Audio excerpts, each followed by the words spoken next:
Question number 1, Mr. Speaker. Mr. Speaker, the whole House will want to pay tribute to the police and all of the emergency services for their brave response to the terrorist incident in Streatham on Sunday.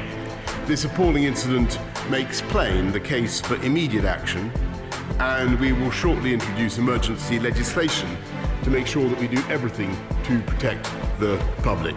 Mr. Speaker, this morning I had meetings with ministerial colleagues and others, and in addition to my duties in this House, I shall have further such meetings later today. Dr. Jeremy Wallace. Mr. Speaker, on behalf of my constituents in Bridgend, may I warmly congratulate the Prime Minister for delivering on the promise made to the British people that we will leave the European Union. Will he reassure my constituents that now that we are taking back control of our money, our borders and our laws, that every effort will be made to bring jobs and investment to areas such as Bridgend that feel left behind?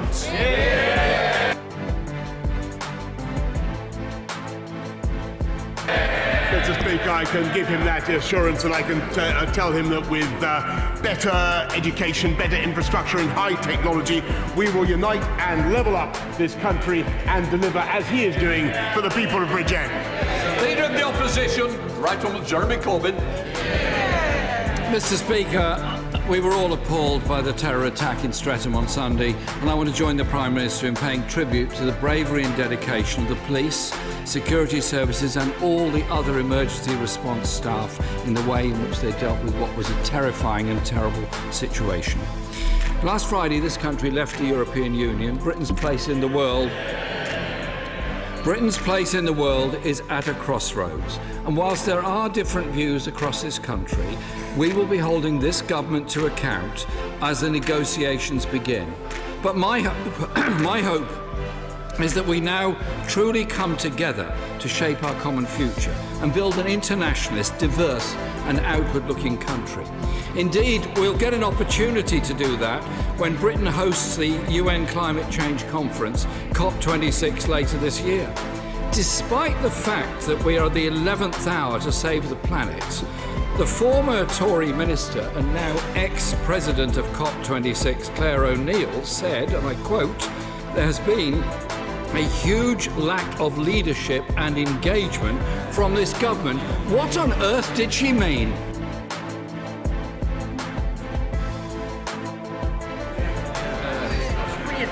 Mr. Speaker, I think if you look at what this government is achieving and already has achieved on climate change, it is quite phenomenal. And he will know, Mr. Speaker, that last year was the first year on record that renewables produced more of the energy of this country than fossil fuels. He will know that since this government came to power, in 2010, 99% of all the solar panels that have achieved that miracle were installed under this government. We are delivering for the people of this country. We are reducing greenhouse gas. All he would produce, I'm afraid, is a load of hot air.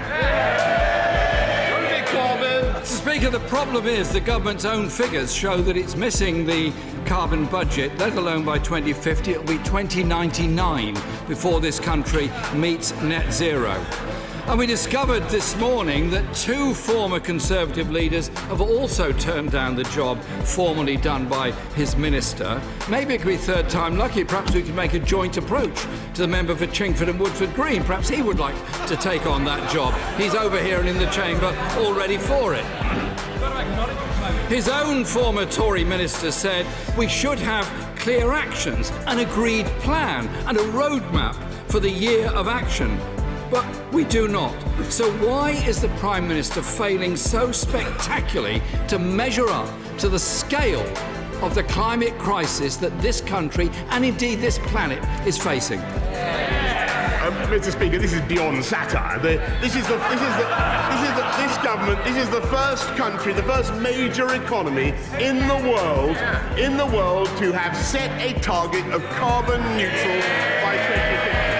It's an absolutely fantastic thing. We are leading the world in our ambitions, and we will have a wonderful summit in Glasgow, one of the most fantastic cities in our country, at the end of the year.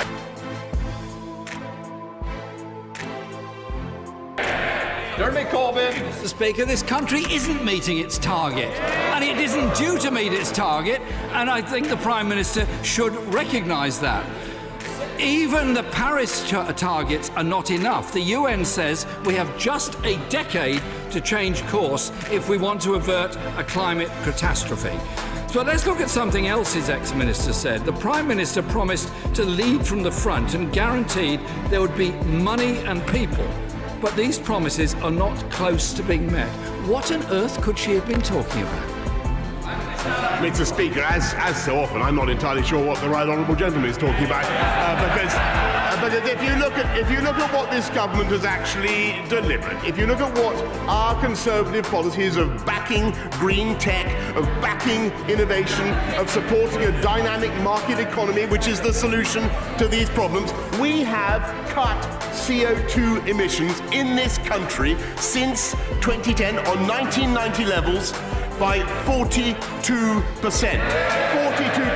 That is an astonishing achievement. And at the same time, the economy has grown by 73%. Thanks to free market, dynamic, one nation conservatism. That is our approach. What's his? His former minister said, my advice to... Well, you might not like it, but I'm going to read it. My advice to anyone to whom the Prime Minister is making promises, whether it's voters, world leaders, ministers, employees or family members, is get it in writing, get a lawyer to look at it and make sure the money's in the bank. Not my words, hers. The Prime Minister's failure in government means this country won't meet its net zero target until 2099. This government has banned offshore wind, and its government is funding billions on fossil fuel projects abroad. Is this what his minister means by the absence of leadership?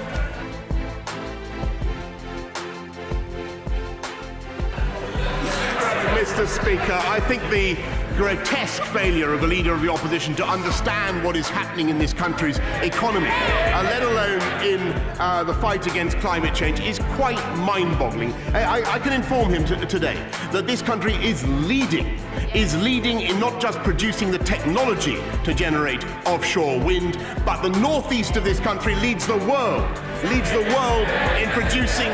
producing and designing those fantastic turbines. And it's because of that technological innovation that we are able massively to expand our renewables. And I can tell you, I think you may know this, that in 1990 this country was 70% dependent on coal power. We are now today, and by the way, he'd want to reopen the coal mines.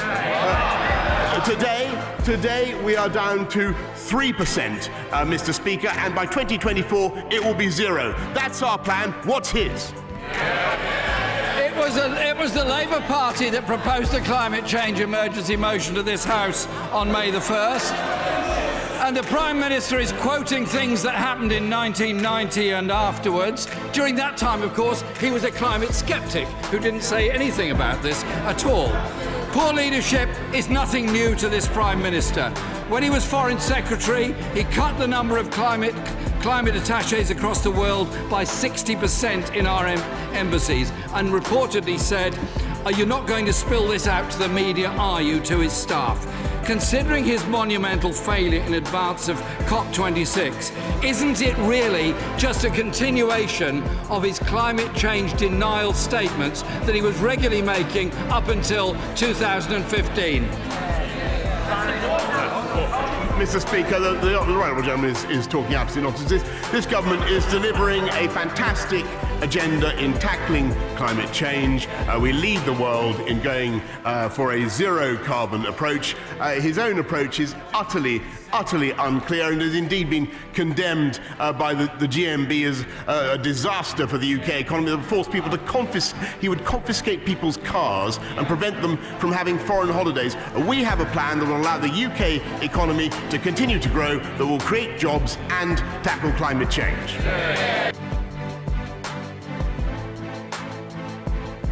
Jeremy Corbyn, I really do admire the Prime Minister's very vivid imagination. But unfortunately, his vivid imagination seems to have taken over from his memory, because he might recall saying that climate change is a primitive fear without foundation. The Prime Minister of Bangladesh said, "Any consequence of failure to deliver a climate action plan must fall equally on every country. The cost of our inaction is devastating to every living person." But our Prime Minister is failing on the biggest stage on the most important issue of our time. And now his former minister has described preparations in Whitehall as Whitehall not tying infighting and obfuscation, petty political squabbles and black ops briefings. No wonder the Prime Minister is shutting newspapers out of Number 10, because he doesn't like the briefings. When will he face up to the climate emergency and take the action necessary to turn Glasgow into the turning point when this world will stop the levels of pollution and climate change we're having and go forward to a sustainable future, because his government's policies simply don't take us there. Mr. Speaker, this government is showing world leadership in tackling climate change, and we're going to have a fantastic summit at Glasgow, and I look forward very much to it. Now, Mr. Speaker, he mentions the media.